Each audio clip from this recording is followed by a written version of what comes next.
अजीज जी, आपने सुन लिया होगा, ओपनिंग रिमार्क तमाम दलीलों के साथ होता है। हम डिबेट की लाइन तय करते हैं और उसके बाद एक सीधा सा सवाल पूछते हैं कि बता दीजिए ये जितने भी तथ्य इस वक्त मैंने गूंज में दिए हैं वो गलत है, वो झूठ है। Prove me wrong sir. देखिए रूबिका जी, कि किसी भी बेटी के साथ कहीं भी अन्याय हो इस मुल्क में, वो चाहे कन्नौज हो, चाहे वो बंगाल हो या मणिपुर हो, कहीं पर भी हो, बिल्कुल गलत है, सरासर गलत है। उसकी जितनी निंदा की जाए कड़ी से कड़ी शब्दों में वो कम है। इसमें पक्षपात का कोई इशू ही नहीं है। और मैं कह रहा हूं जो आपने टैगलाइन दिखाया उस पर कुछ सवाल खड़ा करने का तो कोई मकसद ही नहीं बनता। जो आप कह रही हैं, जो कहना चाहती, निश्चित तौर पे वो ठीक है अजीज भाई, लेकिन सवाल वहां खड़ा होता है कि जब थैंक यू सो मच, लेकिन प्लीज अब आप ये कह रहे हैं कि किसी तरह का कोई सवाल ही नहीं उठता है। अगर महिला के साथ जघन्य अपराध हुआ है तो पीरियड, पूर्ण विराम, उस पर कार्रवाई होनी चाहिए जांच के बाद भले। लेकिन आप ही की राष्ट्रीय प्रवक्ता है, इनफैक्ट मैं भी उनकी बहुत इज्जत करती हूँ, महिलाओं के नाम पर वो हमेशा किसी भी पार्टी की हो उन्होंने साथ दिया है। लेकिन इस बार वो कह रही है नाको टेस्ट कीजिए लड़की का। जूही सिंह साहिबा की मैं बात कर रही हूं, नाको टेस्ट किया जाएगा। क्यों? क्योंकि आपके समाजवादी पार्टी से जुड़े उस आदमी के तार हैं। देखिए रूबिका जी, शायद पूरी बात को आपने सुना नहीं जो जूही जी ने कहा। भाई यादव नाम आ जाए, मुसलमान नाम आ जाए, तो आप ये कैसे अंदाजा लगा पाएंगे कि वो सिर्फ समाजवादी पार्टी से वो शख्स ताल्लुक रख रहा है? जब समाजवादी पार्टी ने सीधी तौर पे खंडन कर दिया, लेटर जारी कर दिया कि हमारा कोई लेना देना इस आदमी से नहीं, क्योंकि इसको बहुत पहले निष्कासित किया जा चुका है, ये पार्टी का सदस्य नहीं है। और उसी सदस्य जिसको आप सदस्य कह रही हैं, वो लगातार एक लंबे वक्त से बीजेपी के साथ जुड़ा दिख रहा है, बीजेपी के नेताओं के साथ तमाम आप कंप्लीट करने दें प्लीज। कंप्लीट कीजिएगा, पर मैं आपने मेरे फैक्ट्स पर सवाल उठाए। मैंने नहीं कहा कि वो आपकी पार्टी का सदस्य है, मैंने कहा आपकी पार्टी से उसके तार जुड़े हुए हैं। प्लीज, दोनों में जमीन आसमान का। और पहले जब मैं अपने व्यूअर्स से मुखातिब हो रही थी अजीज, तब मैंने कहा कथित शब्द का मैंने एलिजिड, मैं बहुत क्लियर हूं इस मामले में। मैं समझ रहा हूं, मुझे बोलने दें। देखिए, मैं बार बार कह रहा हूं, लगातार जो मीडिया जिस तरह से सवाल खड़ा कर रही है उस पर जवाब दे रहा हूं। मैं स्पेशली आपको नहीं कह रहा हूं। आज मुझे तकलीफ इस बात का है, समाजवादी पार्टी को तकलीफ है कि जो भी सदस्य दोषी है बिल्कुल उस पर जितनी कड़ी से कड़ी कार्रवाई करे। लेकिन जब उसी शख्स को बचाने के लिए इनके जिला अध्यक्ष सुबह सुबह पहुंच जाते हैं, रात में जिस तरह कार्रवाई होती है सुबह बचाने के लिए थाने में पहुंच जाते हैं, सवाल वहां पर खड़ा होता है। समाजवादी पार्टी बचाने की बात नहीं कर रही, उसने अपराध किया, उस अपराधी को जिस तरीके से भी उसकी जांच करके जो भी तरीका हो उसका उस तरीके से उसको सजा दिया जाए। त्वरित कार्रवाई होनी चाहिए। मैं ये सवाल इसलिए उठा रही हूं, बयान सुनवाइए भाई, जूही सिंह जी क्या कह रहे हैं। नवाब सिंह समाजवादी पार्टी के पुराने नेता हैं और अभी मैंने वहां के एसएसपी की बाइट सुनी इस पर। कौन सी नौकरी थी जो 15 साल की बच्ची जो है वो रात में उनसे मांगने गई थी और सुबह उनकी बुआ की भी बात हो गई थी, 4-5 साल से वो जानते भी थे। तो इस तरह के जो आरोप लगते हैं लोगों पर, इनकी निष्पक्ष जांच होनी चाहिए, तुरंत जांच होनी चाहिए। किसी भी बच्ची के साथ ऐसी घटना हो तो अलग बात है, उसको न्याय मिले, लेकिन यहाँ न न्याय मिल रहा है और मुझे तो ये साजिश लग रही है। हम चाहते हैं कि वास्तव में नार्को टेस्ट हो और जो सच्चाई है उसका दूध का दूध और पानी का पानी हो जाए, पूरी तरह न्याय हो। लड़की का नार्को टेस्ट क्यों हो भाई अजीज भाई? इसलिए क्योंकि नवाब जी जो है वो आपकी मैं कह रहा हूँ रूबिका जी प्लीज, मैं आ रहा हूँ। नहीं रूबिका जी प्लीज आप सुनिएगा। देखिए, जूही जी ने ऐसी क्या स्टेटमेंट, कौन सा ऐसे स्टेटमेंट दे दिया जो गलत स्टेटमेंट दे दिया? उन्होंने निष्पक्ष जांच की बात कही, उन्होंने कहा निष्पक्ष जांच की, साजिश की बात कही। भाई आज जिस तरह बीजेपी बौखलाई हुई है, उपचुनाव है, उपचुनाव को देखते हुए उत्तर प्रदेश में हाहाकार मचा हुआ है। देखिए, हर हाल में होड़ मची है किस तरीके से उस सीटों को जीता जाए। आप सुनिए ना मेरी बात, मैंने सुन लिया। तमाम तरीके के षड्यंत्र रच सकती है किसी के साथ। कह रही है, मुझे तो मामला बड़ा अजीब लग रहा है। आप लोग लड़की की इस्मत कोई चीज होती है कि नहीं होती, इसमें भी आपको सियासत लग रही है, और सिर्फ इसलिए सियासत लग रही है क्योंकि समाजवादी पार्टी से जुड़ा हुआ वो चेहरा है। नार्को टेस्ट की मांग आपने हाथरस में क्यों नहीं की, मुझे ये बताइए अजीज भाई। बुलंदशहर में क्यों नहीं की आपने हाथरस की मांग? आपने उन्नाव में क्यों नहीं की ये नार्को टेस्ट की मांग? ऐसे मत कीजिए ना सर अजीज भाई। और इसीलिए फिर सुधांशु त्रिवेदी को आकर प्रेस कॉन्फ्रेंस करनी पड़ जाती है और ये कहना पड़ जाता है कि आप लोग कवर फायर करने लगते हैं।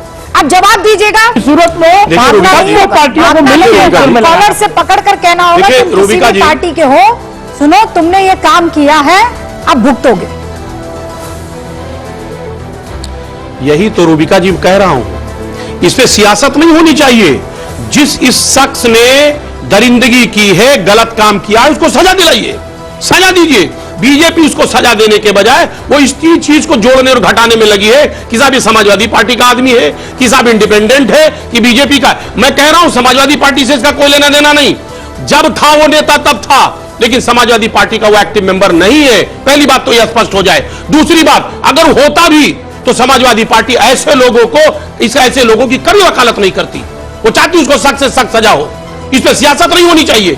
हम कभी भी किसी अपराधी का साथ नहीं दे सकते। अपराधी अपराधी होता है, वो किसी पार्टी का आदमी नहीं होता है, इस बात का ख्याल रहे। लेकिन बीजेपी लगातार कई दिनों से सियासत कर रही है, लगातार वो अनर्गल बयानबाजी हो रही है। वहां पे सब प्रेस कॉन्फ्रेंस हो रहा है, समाजवादी पार्टी बचा रही। हमारे एक भी नेता ने बचाने की बात की हो तो बताएं, किसी नेता ने कहा कि साहब उसको सजा ना मिले, बल्कि लगातार इन्हीं के लोग कहीं ना कहीं उसको बचाने का प्रयास करते रहे।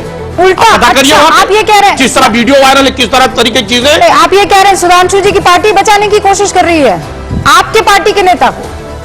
आप पता करिए इनके हमारे पार्टी के नेता हो ही नहीं। अरे कभी तो थे जब वो पकड़ा गया, सुबह इनके जिलाध्यक्ष थाने में पहुंचे, पता करिए आप। अरे नेता तो थे ना, इनके नेताओं से था, इनके नेताओं के साथ तमाम फोटोग्राफ्स है, एक्टिव रहा है वो। तो जूही सिंह की बात मानूं कि आपकी बात मानूं? मैं एक बार तय कर लीजिए। जूही जी कह रही है पुराने पार्टी के हमारे नेता हैं। देखिए देखिए, हमने कहा कि वो शख्स पहले समाजवादी पार्टी में था, लेकिन एक लंबे वक्त से समाजवादी पार्टी में नहीं है, पहली बात। दूसरी बात, जूही सिंह जी ने ये नहीं कहा उसको बचाने की बात नहीं कही, उसको बचाने की बात नहीं कही। उन्होंने कहा निष्पक्ष जांच को, निष्पक्ष जांच क्यों देख रहे हैं? नार्को टेस्ट करवाइए लड़की का, नार्को टेस्ट की मांग आप लोगों ने इससे पहले कब की है? अयोध्या छोड़ दीजिए, वहां भी आपका ही नेता आ रहा है, और ये ले लीजिए आपका ही नेता आ रहा है। देखिए, अयोध्या प्रकरण एक अलग प्रकरण है। इस प्रकरण को आप देखें, अयोध्या प्रकरण एक अलग प्रकरण है, मैं इस प्रकरण में बात कर रहा हूं। देखिए कैसे प्रकरण अलग है, मुझे ये बताइए। मैं कह रहा हूं महिला के साथ अपराध हुआ है कि नहीं? मैं कह रहा हूं अब दोनों ही लोग आपकी पार्टी से कहीं ना कहीं उनके साथ जुड़े थे कि नहीं थे? साथ उस कैसे अलग है बताइए। देखिए, उस बच्ची के साथ बहुत जघन्य अपराध हुआ, अयोध्या में भी बिल्कुल जघन्य अपराध हुआ। उस पर हमारे नेता ने बाकायदे उसकी मांग की, जांच की तो मांग हर आदमी करेगा। बगैर जांच के आप किसी को सजा कैसे दे सकते हैं? जांच तो अहम है ना, बगैर जांच के कोई आदमी कैसे प्रमाण कर देगा ये फलाना आदमी दोषी है या फलाना आदमी दोषी नहीं है? क्यों बचाएंगे आप? क्यों बचाएंगे? किस वजह से? क्या ऐसा कारण है कि आप बचाएंगे सर? जांच से भागने की क्या बात है? नहीं, कोई जांच से नहीं। नार्को टेस्ट, महिला को नार्को टेस्ट करेंगे तब जाकर मानेंगे। सुधांशु जी, नार्को टेस्ट होना चाहिए, और जांच में क्या किसी को दिक्कत है? अजीज भाई, आप ही का सवाल मैं सुधांशु जी से पूछ रही हूँ। देखिए, ये लोकतांत्रिक प्रक्रिया है, न्यायिक प्रक्रिया है, और आप तीनों स्तर के ऊपर विकृत राजनीति करने का प्रयास। सीधे तौर पर वो ये आरोप लगा रहे हैं आप पर कि आप उन लोगों का बचाव कर रहे हैं जिन पर आरोप है, और उनको कटघरे में खड़ा कर रहे हैं जो मजलूम हैं, जिनके खिलाफ हिंसा और अपराध हुआ है। देखिए रूबिका जी, पहले बात तो स्पष्ट कर ले। अभी इन्होंने शोक पत्र की बात की। समाजवादी पार्टी, बीजेपी के तमाम नेता ऐसे हैं कि अगर उनके घर कोई दुर्घटना हो गई है, किसी तरीके की मौत मिट्टी हो गई, तो वहां पर भी पत्र लिखा है। पत्र लिखना इस बात को साबित नहीं करता कि वो पार्टी से ताल्लुक रख रहा है, पार्टी का आदमी है। ये कोई तर्क नहीं है, एक बात। दूसरी बात, जिस तरह डिफेंड कर रहे हैं कि साहब हम लोग बचा रहे हैं, किसको बचा रहे हैं? हमने या हमारे समाजवादी पार्टी के किसी नेता ने बचाने की बात नहीं की, लेकिन ये वही लोग हैं कि लगातार एक अपने बड़े सांसद को बचाते रहे। लड़कियां लगातार एक बड़े लेवल पे प्रदर्शन करती रही, महिला खिलाड़ियां प्रदर्शन करती रही। साहब, वो लोग ऐसी बात करते हैं। तमाम घटनाएं मणिपुर में हुई, हम उनसे मुद्दों पे नहीं जाना चाहते। हम ये कह रहे हैं घटना घटना है, अपराध अपराध है। अगर किसी बेटी के साथ अन्याय हुआ है तो अन्याय बिल्कुल अस्वीकार है, हर हाल में उस पर कार्रवाई होनी चाहिए। हम जस्टिफाई नहीं कर सकते, एक मामले को दूसरे मामले से जस्टिफाई नहीं कर सकते। हम इनकी तरह कि साहब इनके लिए कानून कुछ और है, समाजवादी पार्टी के लिए कानून कुछ और है। जवाब दीजिए, मेरे दोनों मेहमान इंतजार कर रहे हैं। देखिए रोविका जी, समाजवादी पार्टी या हम अभी आपके साथ बात कर रहे हैं, हमने एक शब्द भी बचाने की बात नहीं कही है, लेकिन ये वही लोग बीजेपी के लोग हैं जो अपने नेताओं को कभी भी एक शब्द नहीं बोलते, नाम तक लेना पसंद नहीं करते रहे। तमाम इनके नेता तमाम कटघरे में रहे, तमाम बलात्कार से लेके पता नहीं क्या क्या आरोप लगे उनके ऊपर, लेकिन इन्होंने उनका नाम लेना मुनासिब नहीं समझा, उस पर चर्चा नहीं करते रहे। ये लोग आते नहीं रहे, डिबेट में नहीं आते रहे, और समाजवादी पार्टी ने कभी डिफेंड नहीं किया है। और हम डिफेंड नहीं करेंगे, जो अपराधी है वो अपराधी है। हमारी बहन बेटियां किसी भी पार्टी से ताल्लुक नहीं हो, अगर उनके साथ अपराध होता है तो आज आप ये निबंध जरूर दें। ये बात पुलिस और एक्शन और वहाँ क्या काम हो रहा है उस पर नहीं हो रही है। ये तो अगर एक्शन नहीं लिया जाएगा तो कटघरे में सुधांशु त्रिवेदी खड़े रहेंगे, कटघरे में वहां की सरकार खड़ी रहेगी। आप इसकी चिंता मत कीजिए। यहाँ एक महिला होने के नाते ये सबसे पहले मेरा कर्तव्य होगा कि सवाल उठाऊं।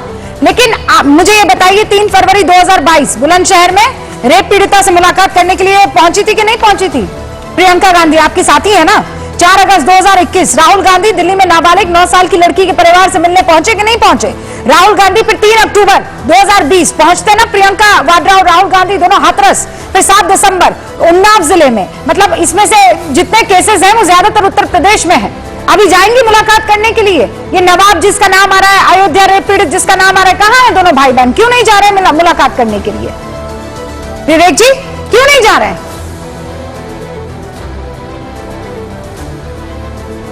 विवेक जी नहीं, अजीज भाई आप ही बता दीजिए क्यों नहीं जा रहे? सब जगह दिखाई देते हैं, इंडी गठबंधन सब साथी है ना, आप लोग हाथ पकड़ के रहते हैं ना। देखिए रोविका जी, कह दिया किसी भी बहन बेटी के साथ अगर खिलवाड़ हो रहा है, अगर उसके इज्जत से खिलवाड़ हो रहा है, तो बिल्कुल निश्चित तौर पे आवाज उठाएगी इंडिया गठबंधन, आवाज उठाएगी समाजवादी पार्टी। हम किसी का समर्थन नहीं, आरोपी का समर्थन नहीं कर सकते। देखिए आरोपी का समर्थन नहीं हो सकता। हमारी बहन बेटियां, उनके ऊपर अगर किसी तरीके का, ठीक है ना, आप लोग जो लॉन्ग मार्च